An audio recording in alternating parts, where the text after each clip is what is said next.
Hello friends, आप सभी का मेरे यूट्यूब चैनल पर स्वागत है। आई होप आप सभी अच्छे होंगे। फ्रेंड्स, इस वीडियो में हम BA programme third sem unit 2 क्षेत्रीय राज्यों का उदय इसके कुछ मेन टॉपिक्स पर चर्चा करेंगे।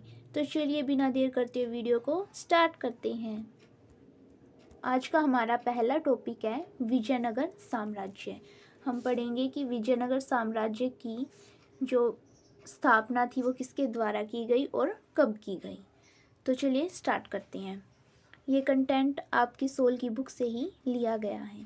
विजयनगर राज्य की स्थापना 1336 में हरिहर तथा बुक्का नामक दो भाइयों के द्वारा की गई थी। ठीक है, जो विजयनगर राज्य है इसकी स्थापना दो भाइयों ने मिलकर की थी, हरिहर तथा बुक्का। और कब की? 1336 में। शीघ्र ही उन्होंने पूर्वी और पश्चिम घाट के मध्य के जितने भी क्षेत्र थे वहां तक अपनी शक्ति का जो है विस्तार किया, अर्थात अपने साम्राज्य को फैलाया। प्रारंभ में जो हरिहर था उसने राज्य की बागडोर को संभाला, लेकिन जब हरिहर की मृत्यु हो जाती है तो उसके बाद उसका भाई बुक्का जो है राजगद्दी पर बैठ जाता है और 1377 तक विजयनगर पर शासन करता है। और इसके राज्यकाल में बहमनी सुल्तान मोहम्मद शाह प्रथम के साथ लगातार संघर्ष के लिए प्रसिद्ध है। यानी कि जो बुक्का है उसका राज्यकाल बहमनी सुल्तान के साथ जो उसके लगातार युद्ध होते रहते थे, इसलिए जो इसका राज्यकाल प्रसिद्ध है। इस संघर्ष का कारण मुख्य रूप से था उपजाऊ भूमि, जो कृष्णा नदी और तुंगभद्रा नदी के बीच फैली हुई थी। यानी कि इस उपजाऊ भूमि को लेकर विजयनगर और बहमनी शासकों के बीच में जो है युद्ध होते रहते थे। पहले तो जो चालुक्य थे और चोल थे वो इस भूमि के लिए संघर्ष करते थे, लेकिन बाद में विजयनगर और बहमनी के शासक भी इस उपजाऊ भूमि के लिए संघर्ष करते रहे। ठीक है, बहमनी और विजयनगर के शासकों के टकराव का मुख्य कारण था आर्थिक रूप से यही है कि वो इस उपजाऊ भूमि को जो है अपने अंडर में करना चाहते थे। विजयनगर के महान शासक देवराय द्वितीय के काल में विजयनगर की राज्य सीमा जो है केरल तक फैल चुकी थी। ठीक है, और जो देवराय द्वितीय थे इनकी मृत्यु 1446 में हो गई थी।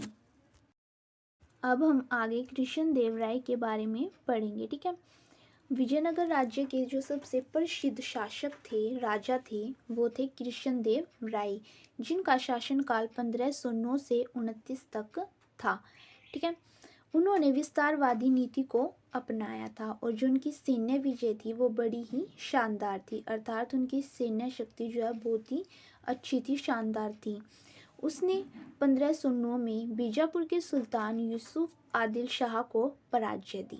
ठीक है, 1509 में उन्होंने क्या किया? बीजापुर के शासक को हरा दिया। उसके बाद उन्होंने 1512 में बीजापुर के साथ साथ गुलबर्गा और बीदर पर भी आक्रमण किया था। ठीक है, फिर उन्होंने 1516 में तेलंगाना के शासक कुली कुतुब शाह को भी हराया।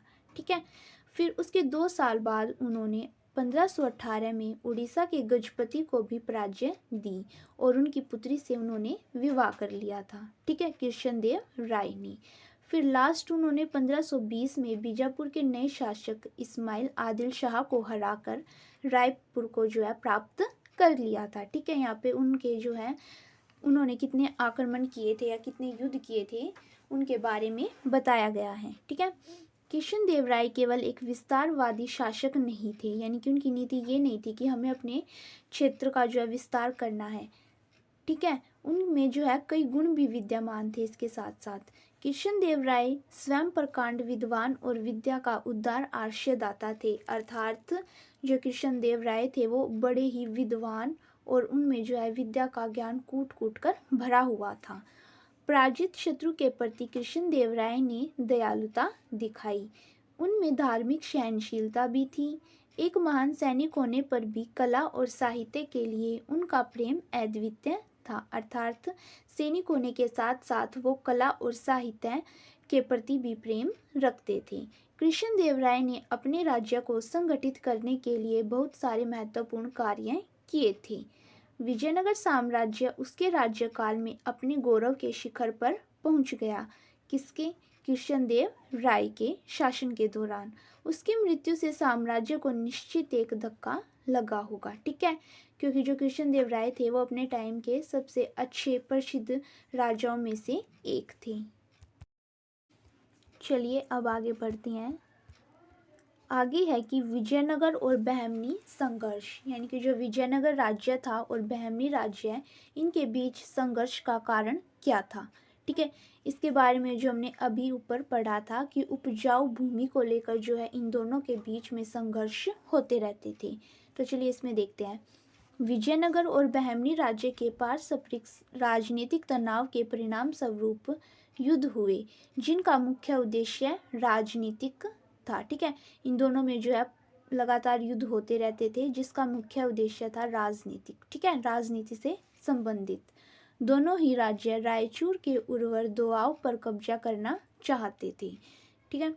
इनकी जो कृष्णा नदी और तुंगभद्रा नदी के बीच जो उपजाऊ भूमि थी, उसको लेकर इन दोनों के बीच में जो है संघर्ष होते रहते थे। सेनाएं लगातार एक दूसरे के राज्य में प्रवेश करती थी और रायचूर दोआब कभी विजयनगर के अधीन हो जाता था तो कभी बहमनी राज्य के अधीन, ठीक है। यानी कि कभी जो है विजयनगर उसको अपने तरफ कर लेता था तो कभी बहमनी राज्य जो अपने राज्य में उसको मिला लेता था। इस प्रकार इनमें संघर्ष होते रहते थे।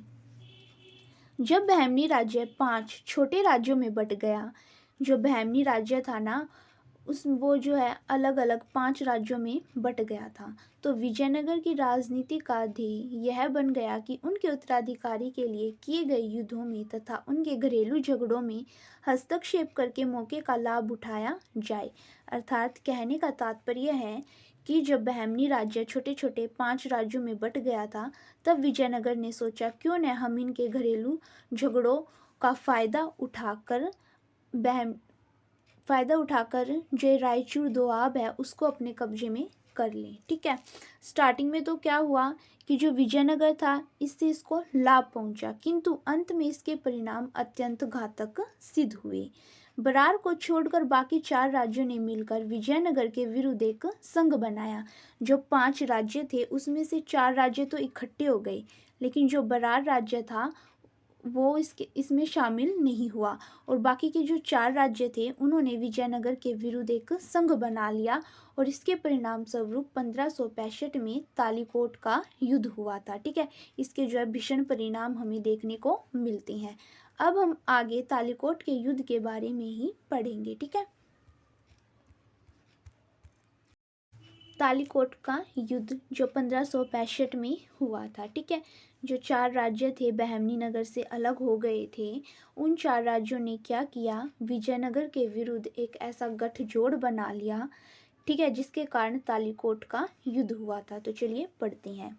1564 में दक्षिण के अहमदनगर, बीजापुर, बीदर और गोलकुंडा के 4 राज्यों ने विजयनगर राज्य के विरुद्ध एक ऐसा गठजोड़ बनाया जो विजयनगर से टकराने के लिए तैयार था, ठीक है।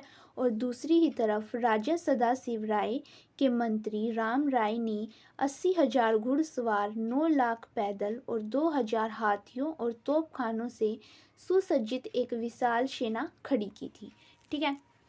जो तालीकोट का युद्ध हुआ था ये राजा सदाशिव राय के शासनकाल के दौरान हुआ था। उस टाइम उनके मंत्री राम राय थे, जिन्होंने 80,000 घुड़सवार यानी कि 80,000 घोड़े समेत सैनिक, 9 लाख पैदल और 2,000 हाथियों और तोपखानों से सुसज्जित यानी कि एक बड़ी विशाल सेना खड़ी कर दी थी और शीघ्र ही जो है उन दोनों के बीच युद्ध हो गया था, ठीक है। आरंभ में विजयनगर का पलड़ा जो है भारी था, लेकिन अंत में गठजोड़ियों के तोपखाने ने उनकी हार को जो है जीत में बदल दिया। इनके जो 4 राज्य एक साथ हो गए थे उन्होंने क्या किया, तोपखानों के जरिए अपनी हार को जो है जीत में बदल दिया। कुछ इतिहासकारों ने कहा कि तालीकोट की लड़ाई में विजयनगर की पराजय का मुख्य कारण उनके मंत्री राम राय का अपने ऊपर अत्यधिक विश्वास था। इनकी जो सदाशिव राय का मंत्री था राम राय, उसको अपने ऊपर ज़्यादा विश्वास हो गया था, जिस कारण वो युद्ध में हार गए थे, ठीक है। ऐसा कुछ इतिहासकारों का कहना है, ठीक है। अब हम देखेंगे कि युद्ध के क्या परिणाम निकले थे, ठीक है, जो तालीकोट का युद्ध हुआ था। विजयनगर राज्य का बहमनी राज्य से बराबर संघर्ष चलता रहा, जिसका मुख्य कारण रायचूर के उपजाऊ प्रदेश पर आधिपत्य स्थापित करना था। ये तो आप सभी को पता ही चल गया होगा अच्छे से। दोनों के मध्य कई बार युद्ध हुए, जिनमें कोटलम का युद्ध जो है सबसे भयानक है। ठीक है, इसमें लाखों लोगों की जो है जान चली गई थी, भीषण नरसंहार हुआ था। यानी कि जो लाखों लोग थे, जो सैनिक भी थे और असैनिक, उन सभी को जो है मारा जा रहा था। ठीक है, और इसमें जो है पुजारी भी शामिल थे, और भारत के इतिहास में शायद ही कभी ऐसा हुआ होगा। ठीक है, अंत में जो दोनों पक्ष थे उन्होंने इस भयानक विध्वंस को सामने रखते हुए यह तय किया कि युद्ध में भाग न लेने वालों को मौत के घाट नहीं उतारेंगे, अर्थात जो युद्ध में भाग लेंगे वही युद्ध करेंगे। इस पर पूरी तरह अमल किया होगा ये कहना ठीक नहीं है। ठीक है, दोनों राज्यों में जो है तनाव बना रहा, जो बार बार लड़ाई की आग को भड़काता रहा। ये जो है तालीकोट युद्ध के परिणाम थे। अब हम पढ़ेंगे विजयनगर की शासन व्यवस्था कैसी थी। ठीक है, अन्य राज्यों की तरह विजयनगर के राज्य के राजा जो थे वो भी निरंकुश शासक थे, अर्थात नागरिक, सैनिक या फिर न्याय से रिलेटेड कोई भी मामला होता था उसमें सर्वोच्च अधिकार राजा को ही प्राप्त होता था। और कृष्णदेव राय की तेलुगु पुस्तक आयुक्त माल्यादा में हमें विजयनगर की शासन पद्धति के सिद्धांत का एक सजीव चित्रण देखने को भी मिलता है। कृष्णदेव राय की जो तेलुगु पुस्तक है उसका नाम है आयुक्त माल्यादा। ठीक है, और कृष्णदेव राय लिखते हैं कि राजा को सर्वदा धर्म की दृष्टि में रखकर शासन करना चाहिए। ठीक है, लेकिन इस कथन का ये अर्थ नहीं है कि जो विजयनगर के शासक है वो धार्मिक रूप से कट्टर थे, अर्थात वो धर्म का विरोध करते थे। उन्होंने परिस्थितियों के अनुकूल ही अपने प्रशासन को ढालने की कोशिश की है, यानी कि जैसी परिस्थिति हो उसके अनुसार ही वो अपना शासन चलाते थे। विजयनगर के शासकों ने राजनीति पर धर्म या पंडितों को हावी होने नहीं दिया। ठीक है, यानी उनका प्रशासन एक साइड था और धर्म से रिलेटेड जो कार्य होते थे वो एक साइड में थे, यानी कि दोनों में बैलेंस बनाकर रखा हुआ था। वह आगे कहता है कि राजा को राजकाज में कुशल लोगों को एकत्रित कर राज्य करना चाहिए, अर्थात राज्य के कार्य के लिए जो कुशल व्यक्ति होते हैं उन्हीं का चुनाव करना आवश्यक होता है। अपने राज्य में बहुमूल्य धातुएं देने वाली खानों का पता लगाकर उनसे धातुओं को निकालना चाहिए। ठीक है, आगे है, सबसे पहले हम पढ़ेंगे केंद्रीय प्रशासन। ठीक है, केंद्रीय प्रशासन के अंतर्गत जो है राजा और उसका मंत्रिमंडल, राजस्व, सैन्य व्यवस्था और न्याय विभाग से संबंधित विभाग आते हैं। ठीक है, जो केंद्रीय प्रशासन होता है उसमें राजा का स्थान सबसे ऊंचा होता है, और जो सारी शक्तियां होती हैं वो राज्य की जितनी भी सारी शक्तियां होती हैं वो राजा के ही हाथ में होती है। ठीक है, शासन प्रबंध को चलाने के लिए जो है कई विभाग बनाए गए थे, जैसे कि हम बोल सकते हैं कि मंत्रिमंडल का अलग विभाग है, राजस्व से रिलेटेड, सैन्य व्यवस्था से। ठीक है, विभागों के अध्यक्ष राजा को प्रतिदिन के कामों में सहायता देते थे, यानी कि उन्हें डेली की दिनचर्या के बारे में बताते रहते थे। उनकी उन्नति या अवनति राजा की इच्छा पर निर्भर करती थी, अर्थात राजा किसको ऊंचा पद देगा या फिर किसको पद से हटाएगा ये राजा की इच्छा पर ही निर्भर करता था। अध्यक्ष जो होते थे वो उच्च वर्ग की जातियों से ही भर्ती किए जाते थे, और इसके अतिरिक्त जो छोटे कर्मचारी होते थे उनको केंद्रीय कार्यालयों में काम करने के लिए दिया जाता था। नेक्स्ट है प्रांतीय प्रशासन, जिसके अंतर्गत न्यायकर और आयकर व्यवस्था आती है। विजयनगर राज्य जो है कई प्रांतों में बटा हुआ था। जो अकेला राजा होता है वो इतने बड़े शासन को तो चला नहीं सकता, इसके लिए उसने क्या किया, राज्य को कई प्रांतों में बांट दिया था। और इन प्रांतों की संख्या को लेकर इतिहासकारों के बीच में मतभेद है, कोई कितने बताता है कोई कितने बताता है, परंतु जो कृष्ण शास्त्री है उनके अनुसार जो प्रांत है उनकी संख्या 6 थी, और हर प्रांत का मुख्य अधिकारी नायक कहलाता था। ठीक है, नायक या तो राजा के वंश से होता था या फिर जो सामंत के वंश होते थे उनसे संबंधित होता था। हर नायक अपने प्रांत की नागरिक, सैनिक और आर्थिक व्यवस्था के लिए उत्तरदायी होता था, अर्थात ये सभी कार्य इसकी देखरेख में ही होते थे।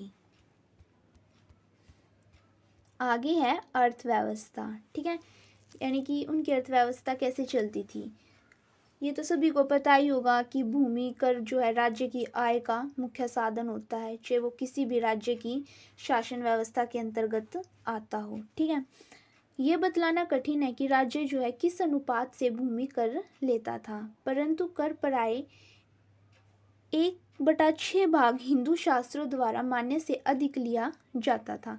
इनके हिंदू शास्त्रों में जो है इतना बताया गया है, लेकिन इससे अधिक लिया जाता था।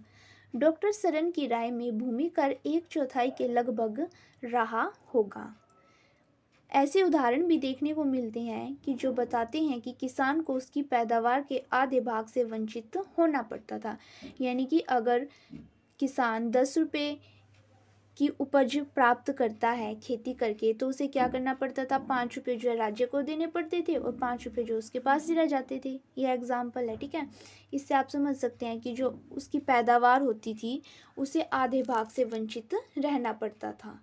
भूमि कर के अतिरिक्त और भी कई प्रकार के जो है कर लगाए जाते थे, जैसे कि विवाह कर हो गया, चुंगी कर हो गया, माल तैयार करने पर भी जो है कर लगाया जाता था।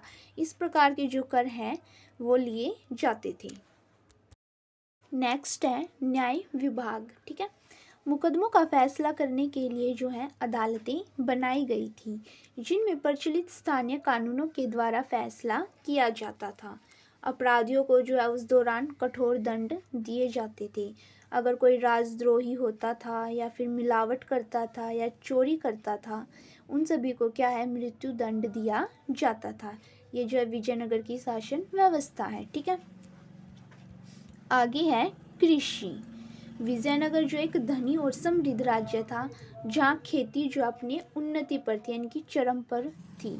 जो पायस है उनके अनुसार खेती विजयनगर साम्राज्य में फल फूल रही थी और यहाँ की राजधानी चावल, अनाज, भारतीय मकई तथा कुछ मात्रा में जौ, फलियां, मूंग, जो घोड़ों का दाना होता है या फिर अन्य बीज जो इस देश में होते थे और बहुत ही सस्ते मिलते थे और भारी मात्रा में पाए जाते थे।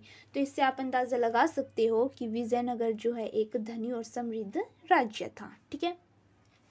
नेक्स्ट है व्यापार। अब इसमें हम पढ़ेंगे कि जो विजयनगर है क्या वो देश के अंदर ही व्यापार करता था या फिर बाहर विदेशों में भी व्यापार करता था। तो चलिए देखते हैं। विजयनगर साम्राज्य चीन, बर्मा, अरब, फारस, अफ्रीका और पुर्तगाल के साथ जो है उसके व्यापारिक संबंध थे, यानी कि वो बाहर विदेशों में भी जो है व्यापार करते थे। बारबोजा जो 1516 में भारत आए थे, उन्होंने स्पष्ट शब्दों में लिखा है कि देश में विजयनगर एक सक्रिय वाणिज्य का स्थान था, यानी कि एक्टिव व्यापार का क्षेत्र था। विजयनगर साम्राज्य में घोड़े, तांबा, मूंगा, पारा, चीनी रेशम एवं मखमल आदि वस्तुओं का जो है आयात होता था, यानी कि ये चीज़ें जो हैं बाहर देशों से खरीदी जाती थी और जो वो बेचते थे यानी कि निर्यात करते थे वो था कपड़ा, चावल, लोहा, शीरा एवं मसाले, ठीक है। यानी कि जो विजयनगर साम्राज्य था वो चीज़ें खरीदता था और बेचता भी था, ठीक है। अब्दुल रज़ाक ने विजयनगर राज्य में बंदरगाहों की संख्या जो है बहुत अधिक बताई है कि विजयनगर राज्य में जो है अधिक मात्रा में बंदरगाहें देखने को मिलती हैं। सो फ्रेंड्स, आज की वीडियो में इतना ही। नेक्स्ट वीडियो में हम बहमनी साम्राज्य और उसकी प्रशासनिक व्यवस्था के बारे में पढ़ेंगे, ठीक है। अगर आपने अभी तक हमारे YouTube चैनल को सब्सक्राइब नहीं किया तो जल्दी से जाके ज़रूर सब्सक्राइब करें। वीडियो को लाइक एंड शेयर करना न भूलें। धन्यवाद।